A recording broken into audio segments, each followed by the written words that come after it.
A teenager is running down the sidewalk. He has no shoes, no money, no cell phone. He hasn't eaten in days, hasn't drank any water, and the sun is hammering down. He doesn't know where he'll go, where he'll sleep. He doesn't know if he'll ever get home. But right now, he couldn't care less, because the boy we're talking about just escaped a cult. And for all he knows, they're probably out looking for him. The boy's name is Sid, and the cult was called the Final Fantasy House.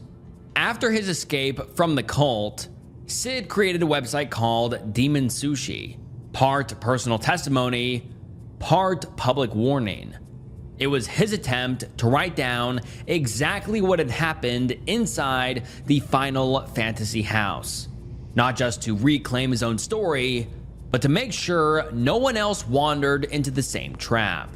The site eventually became a hub for other former members' accounts as well. Sid writes, "This all started with innocent internet friendships and spiraled completely out of control into something that most normal people would find wholly unbelievable. Once I escaped the loonies, I decided to write up my experiences and share them with the net. Almost immediately, other survivors of this group of nutcases began to send in their stories as well. Naturally, the people who ran this Fantasyland cult were unhappy. They deleted live journals. They accused everyone involved of lying. They accused me of inventing it all because I was on drugs despite their knowing I was not. They claimed that personal accounts written were not true, and in the same breath began to attack the people who had not written them. They hopped fandoms and hopped states, but have never been able to shake the fact that they very obviously did these things, and people have very obviously got sick of being quiet about it." Here is Sid's story.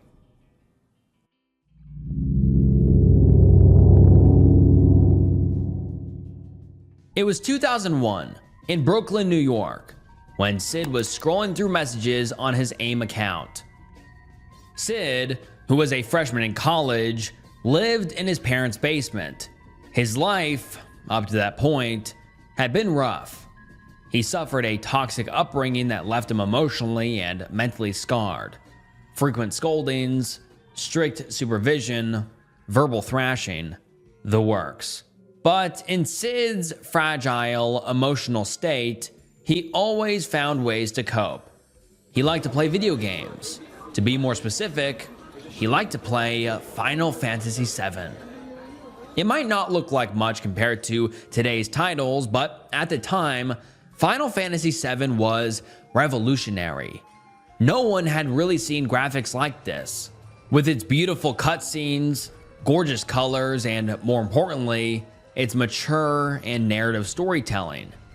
The protagonists of the game, Cloud, Strife, and Zack, are iconic. The whole game is made to feel like a movie, and Sid really liked that. Not only was it beautiful, it was emotional and relatable. He played the game in 1998, and after that, Sid was a mega fan. He created and maintained a website dedicated to two of Final Fantasy VII's main characters, Cloud and Zack. To a lot of isolated teenagers online, they weren't just characters, they were idols. Heroes who endured suffering, reinvented themselves, and found purpose in a world that felt broken. Sid related to the characters so much. In fact, he decided to create a website to celebrate them. He posted art and made discussion threads so people could talk about the characters with him. With the booming interest in Final Fantasy VII, the site gained traction, and people from all over the nation began contacting Sid, trying to get involved. They sent him pictures of their art. They made recommendations on layouts for the web pages. Many of these people were just fans, but some were very friendly. And so Sid began several new relationships. Then one day, he received a message from an unknown account. I got an instant message from some stranger offering a link exchange. They told me they ran the domain Hojo, another Final Fantasy website. I'd never been there before, but I ran a quick check. It looked mostly personal, with a little bit of a shrine to the character Professor Hojo from the same game. I was like, oh, that's cool. Sure, we can link exchange. The person who ran the website insisted on being called by the name of the character, Hojo, and the two began talking constantly. At first, Hojo just seemed eccentric, just another intense guy from an online fandom community. But the conversations quickly became personal. Hojo wanted to know everything: Cid's fears, his frustrations, his family life, his dreams. Hojo spoke with absolute confidence and a friendly curiosity. And then things started to get weird. Cid writes, "One day, I just got done putting up some art. It was of the monster Jenova from Final Fantasy VII. I gave it a little mini story under the image to be creative. Hojo contacts me and tells me that it was really well written. I'm flattered, so I thank him. Then it starts getting weird. It was really realistic," he says. "Is that a memory?" Understandably, I'm like, what? He replies, "Is that one of your memories?" I was unfamiliar with the concept being put to me at the time, being still pretty internet virginal. I said no, I just made it up. He seemed disappointed and I didn't understand why. Days later, another message came in.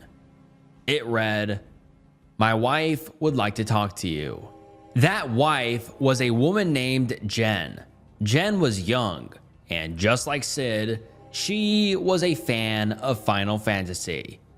She insisted on being called Jenova, one of the antagonists from the video game. But Cid would quickly discover Jen wasn't just a fan, and neither was Hojo. They were believers. I was asked if I had any memories of past lives. I do believe in past lives. I think it's a pretty valid cycle given how many cultures believe in it. So I told Jen, no, I don't have any memories of past lives. But I believed it was possible. I should have never said that. It was like inviting the vampire into my house. Jen's attack was swift and sure. She began in a flurry explaining things to me. How there are alternate universes. Do you grant me that? Sure, there could be. And in those universes, maybe, just maybe, video games actually happened. I thought it could be plausible. Through all of this, she tells me that she thinks, in a past life, I was Zack from Final Fantasy VII. Think about it, she said. You're both country grown. You both have that instinct of dragging off friends who could be left behind. You'd take a bullet for someone, right? You say you don't believe in magic or any of that. And he wanted to be a mercenary. For all of his 5 or 6 lines, you have a similar speech pattern. You even live in a basement like he was locked in one. And you hate it. Addle your brain with freshman idiocy and vodka, and this will suddenly make sense. Sure, maybe. I'm not him now, I said, but it was possible. You were our Zack, she says. Cid wondered to himself, why did she use the word "our"? Well, we didn't know it at the time, but Jen and Hojo weren't the only ones in this little group. There were many others who were convinced that they were reincarnations, that video games were real, and that Jen, the magical online sorceress, was right. Cid was introduced to Jen's community.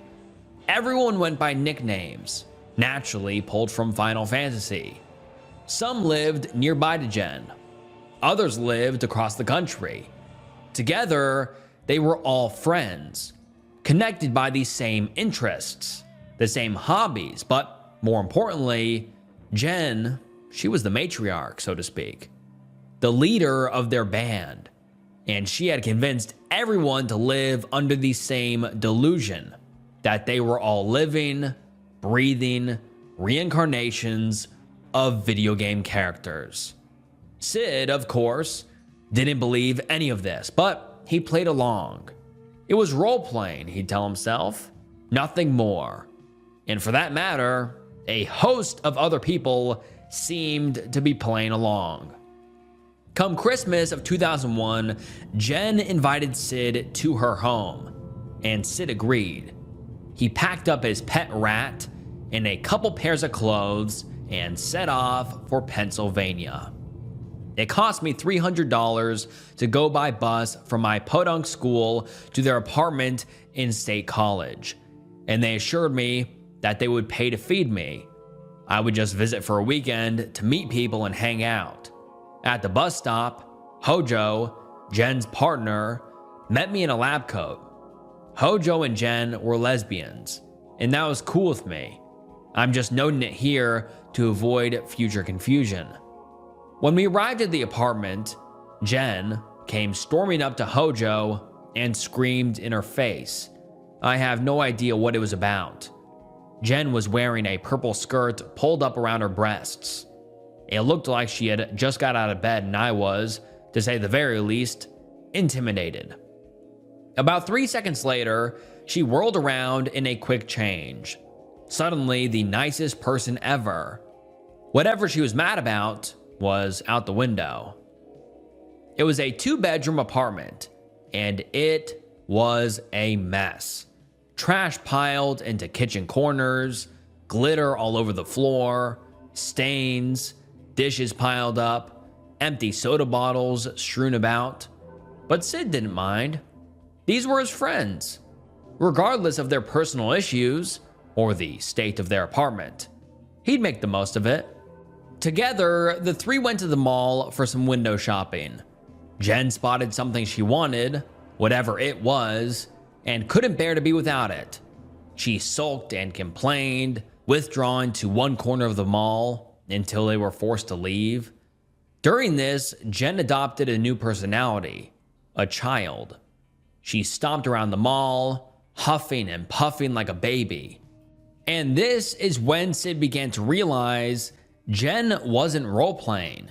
She truly believed she had multiple personalities floating around in her head more than just the video game characters.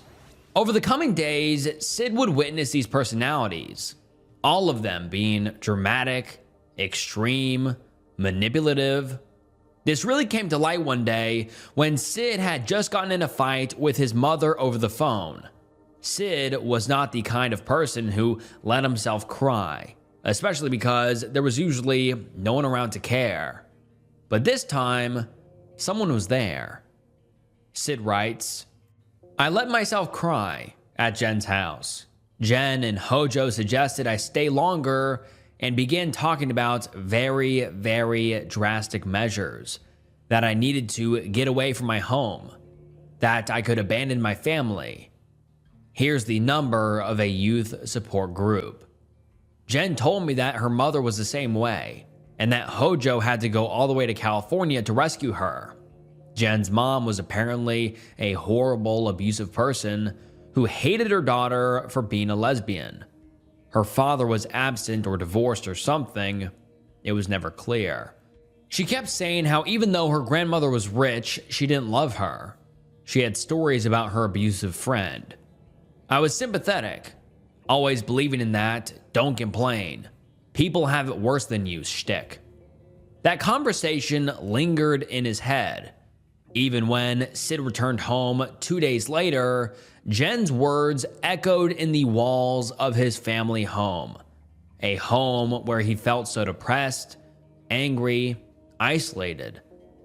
But he didn't feel so alone with Jen and Hojo. He started to wonder if maybe those drastic measures were really that drastic. Why continue living his life in Brooklyn? Why spend his days trapped in a dark basement? Why stay with his family? Sid started to forget about the mess, the temper tantrums, the delusions. Maybe the Final Fantasy house was where he belonged.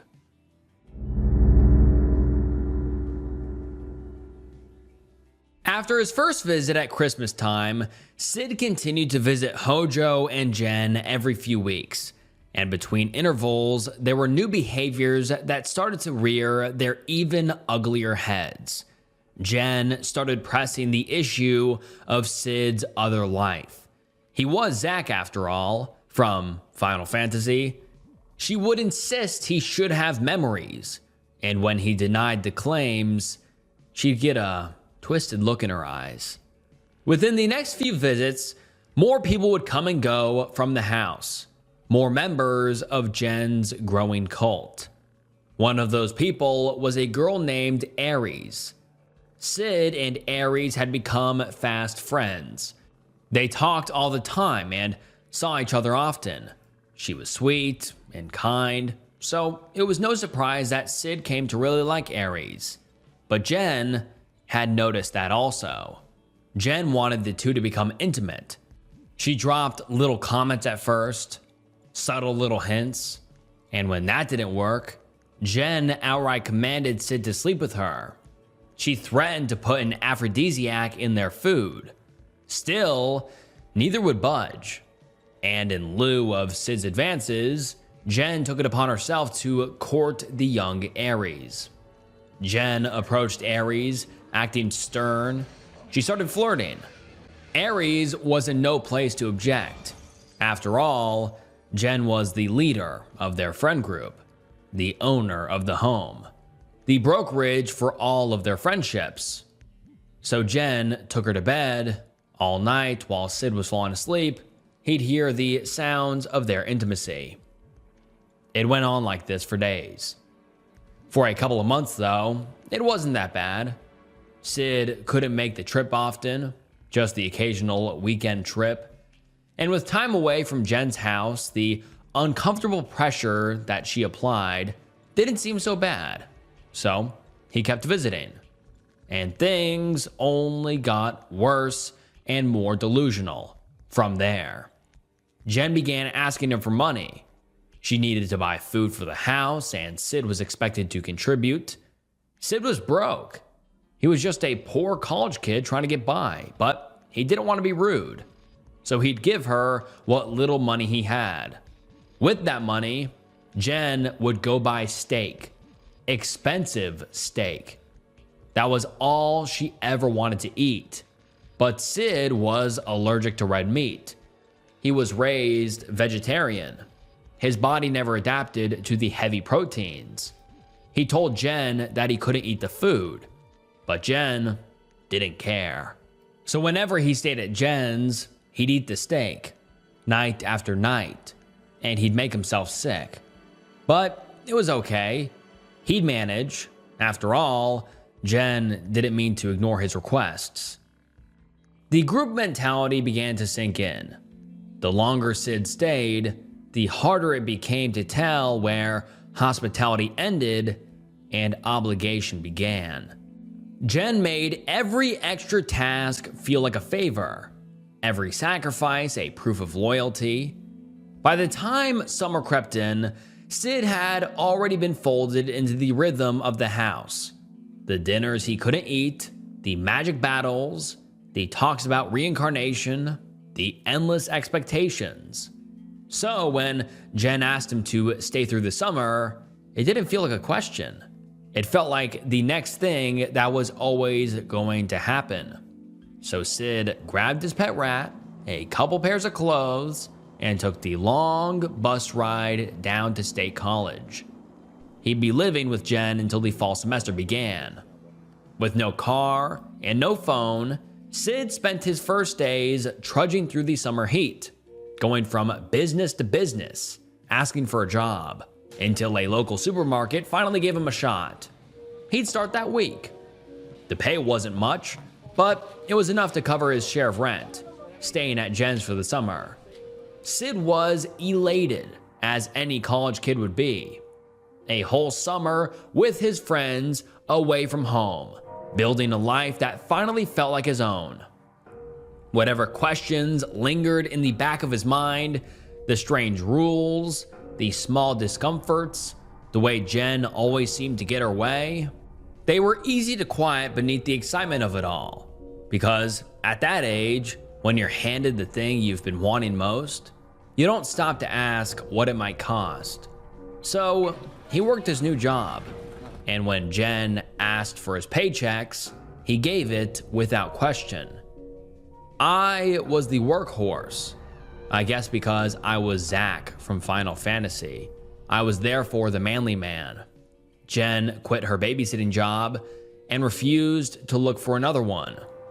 I was the one who had to carry groceries to and from the house, the one who made the money to feed everyone, the one who had to fix or move furniture when it needed to be fixed or moved. My computer could rarely get online because Jen was on it almost 24/7.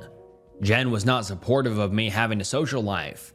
When my phone ran out, I was not allowed to call home on my own. When I talked to people online, she would hang over my shoulder and ask who they were. Then she would write down the screen name and go talk to them on her computer later. This is how she got a hold of many of my other friends, who she would later abuse. Jen would, and did, keep a very strict track of my activities. If I was going out, I had to tell her where. I did not have a house key, so I had to make sure they were home or I would be locked out. I was locked out a few times because Jen would go to sleep and I would stand at the door banging and not to be able to get in. I had a few fun moments like dumpster diving, but I had to keep it all a secret to myself or I'd get in trouble. Then there was the fighting. Not the silly magic fighting I talked about earlier, but real fighting. Screaming fights, slapping, punching. The sound of flesh beating on flesh is not one you can miss. And the apartment was small, so there was no way not to hear them. Hearing one of them wince or whimper, then the beating, and immediately after, the noisy intimacy. And in the midst of real violent fighting, there was also the increasingly difficult imaginary fighting. Jen would wake him up at 3 a.m. to fight imaginary enemies. Whatever demons or goblins or ghouls she invented, Sid was expected to combat. Within a couple of weeks at staying at Jen's, his mental health was beginning to suffer, as was his performance at his new summer job, so his hours were cut. And with Sid's shrinking paycheck, Jen bought steaks. The only time he ate was at work. Sid would beg his coworkers for something to eat. Expired bakery goods or sushi, just something to get by. But the managers noticed. One of his managers outright denied him. Very quickly, Sid was suffering the consequences of his inaction. He didn't realize how controlling Jen would become. He didn't realize that he was in a cult. The summer heat began to take its toll. Without a car, Sid walked for hours each day, from work and back, to the grocery store and back. And as the days grew longer, his health continued to deteriorate. And the house did too. Jen and Hojo were unclean. Piles and piles of trash and muck stacked in corners. Papers lying around, food wrappers, sweaty clothes, spillages. Their home began to smell like garbage and rotting meat, all amplified by the blistering heat, baking it all. But there were still his other friends, like Aries, another member of the cult, and another victim of Jen's. She endured the same treatment as Sid. The long nights, the yelling and screaming, financial control, but Aries was waking up. When she was over, Sid could talk freely, and he would become conscious of the treatment he was enduring. But once she was gone, Jen and Hojo went back to working on his psyche. They had me brainwashed. I was terrified and miserable, but I was brainwashed. I know this because Jen had a fight with Aries at one point. I don't even know what it was about. I think Aries woke up to what Jen was doing and wanted out. Jen was on about how she had been betrayed, how they were so united. About this time, I began to learn what happened to Aries. Jen had made Aries sit in a bathtub full of ice cubes and green food coloring as part of her training. It's a wonder the poor girl didn't get hypothermia, but Jen was up in arms. Apparently, Aries called one evening when Hojo and I were at the used bookstore, stealing books. Yes, that poor. And said she wanted some of her things back that she had left at the apartment. Jen exploded. She called Hojo's cell phone in tears, screaming she was going to commit S-word. I believed it. Hojo called a nearby cult member and demanded he go over. Hojo called Aries and screamed at her. I told her off too. We rented a taxi with money we didn't have and raced home. She claimed to have made an attempt of S-word. When we arrived, she had washcloths on her arms. I woke up for a second and knew this was bullshit. I had a problem with SH. Jen had made no attempt of S-word. She had just scratched herself. At most, it would sting, but I was still mad at Aries because I was supposed to be. I wrote her nasty emails. I joined them in bashing her.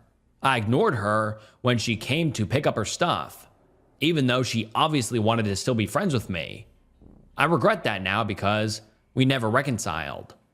Maybe if I got the clue and tried to get out with her, things would have turned out different. And just like that, another ally was gone.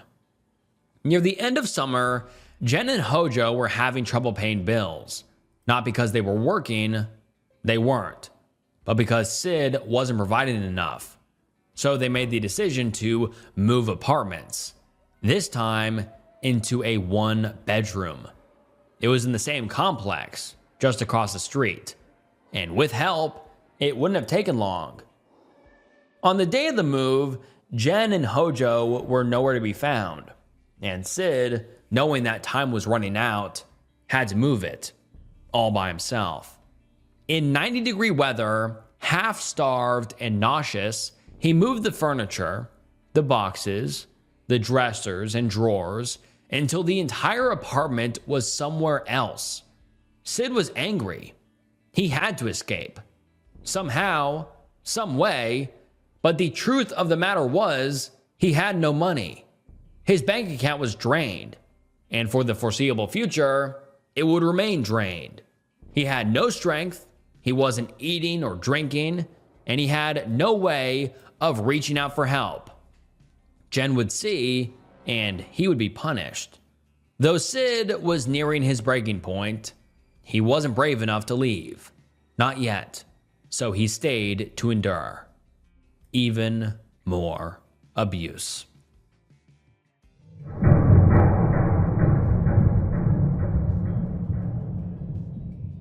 Toward the end of the summer, Sid's hours had been cut to 1 hour a week.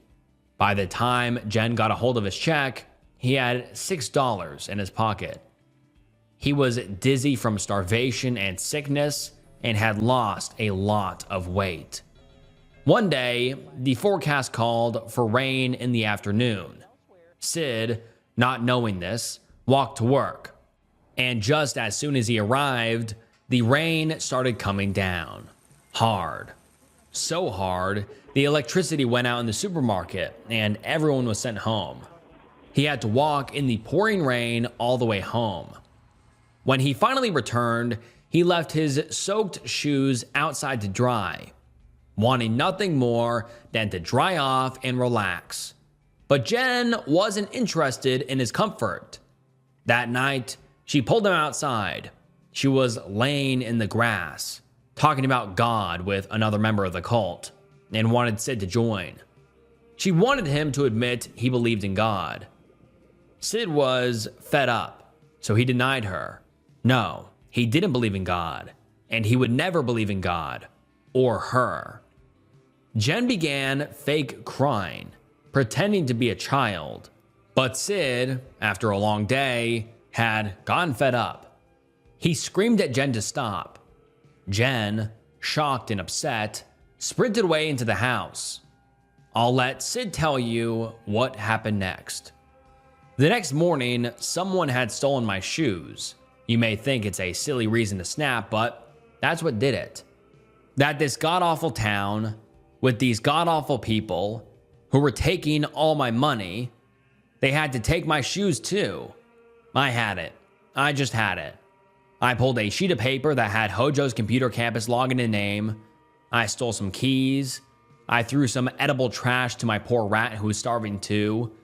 I threw on a change of clothes, a pocket knife, and all the money I had left, $5, into my bag along with my sketchbook and a pencil, and I walked, shoeless. Because I had no money, I couldn't leave town. But being so poor in town for so long, I learned where I could find the cheapest food and drink. I could get a bagel for 50 cents and a drink for 75. The streets were so hot. It burned my feet. It hurt like hell. But I was done. I went to my job and poked my head in. I couldn't actually go to work because of the no shoes policy. I quit. It didn't make sense to work there anymore. I'd hang around the bus stop or in front of the churchyard, and I'd sit in the shade and draw and think. I tried to think of what to do. People would notice me in my torn pants and my bare feet, and I'd just shrug and laugh it off. I was homeless for a few days. All in all, I felt fantastic. I felt great. Better than the entire 2 months I spent with them. I had the freedom to walk where I wanted and sit down where I wanted. There were no smells. There was no fighting. No one was ordering me to buy a steak. I wasn't sick of the food I ate. No one was waking me up telling me to go outside and look at fairy rings. I swear to you, I would much rather be homeless than live with people like them ever again. The threat of homelessness does not faze me, because I've seen something so much worse. He contacted one of Jen's friends that lived nearby and asked him for a place to stay. He didn't give any details, fearing that if the friend knew, he would tell Jen. Thankfully, that didn't happen. The friend agreed to let Sid stay. There, after months of psychological torture, starvation, and forced labor, he finally phoned his father, and Sid was finally free.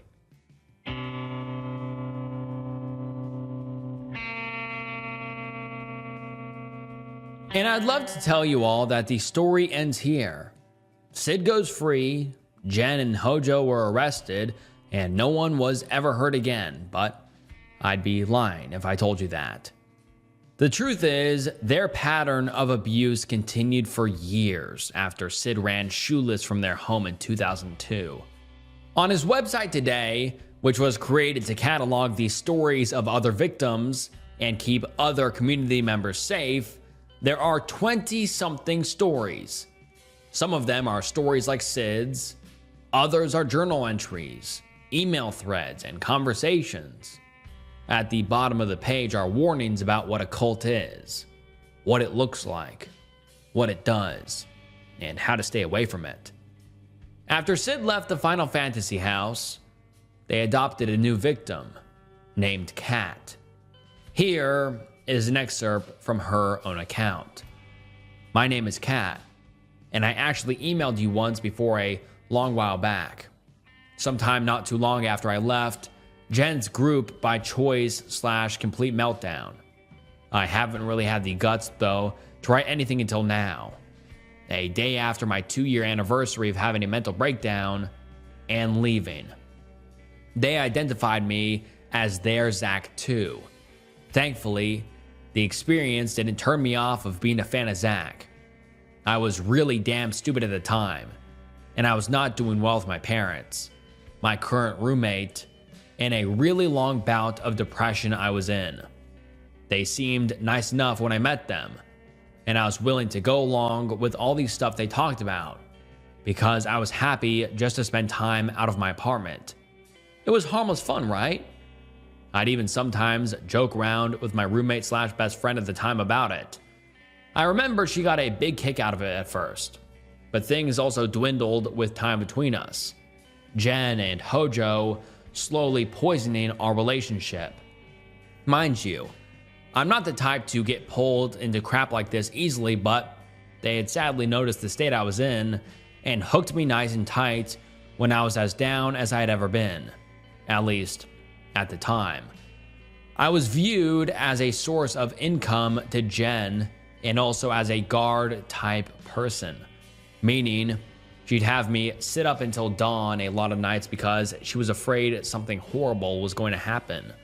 Most nights, in fact, were quite lovely and calm, but extremely tiring because I wasn't getting much sleep anymore. I'd sleep after it was light out and wake whenever Jen would waltz into my room to either use my computer or wake me up to do whatever was my duty. Their fights would get so bad and so loud you could hear it on any of the 3 floors of the house, from behind 2 closed doors. 3 if you also counted mine. You could also hear them hitting each other, screaming like they were on fire or something. There was one occasion I remember very clearly where I was in the wrong place at the wrong time and was trying to get the hell out of the way when Jen spotted me. She stormed over and grabbed my upper left arm and shook me very hard, screaming about not looking at her like that. I had a black and purple bruise the size of her hand that lasted for weeks and weeks before it fully healed. The truth is, after Sid, many people were sucked into Jen and Hojo's twisted world. Some for just a little while, some for months, even years. The story has since become infamous. It's been covered across news networks like Vice and continues to attract attention across the internet. Jen and Hojo hopped fandoms as the years went on. The last known sighting of Jen, online, was in the Hannibal fandom in 2016, where she claimed many more victims in her delusional quest for control. There's even more drama and stories crossing many different corners of the internet involving Jen. We just covered Final Fantasy. There are entire communities she tormented after Sid escaped the house. But every story across every fandom, every community, every decade paints a single vivid picture. One of an abusive household, filled with delusional, unwell people, in a cult-like mentality where scars embellish more people than we'll ever truly know. As of 2009, Jen and Hojo split. Today, no one knows if her pattern of abusive behavior ever stopped, where she is, or what she's doing. But we know for a fact that neither Jen nor Hojo have ever faced consequences for their actions. Thankfully, Sid's story and the stories of other victims posted on his website opened the eyes of many. People started to wise up to her behavior. So hopefully, many people were spared the same fate. But many more weren't. And I can only pray that the victims of their cult, the victims of Jen and Hojo, find the peace they deserve.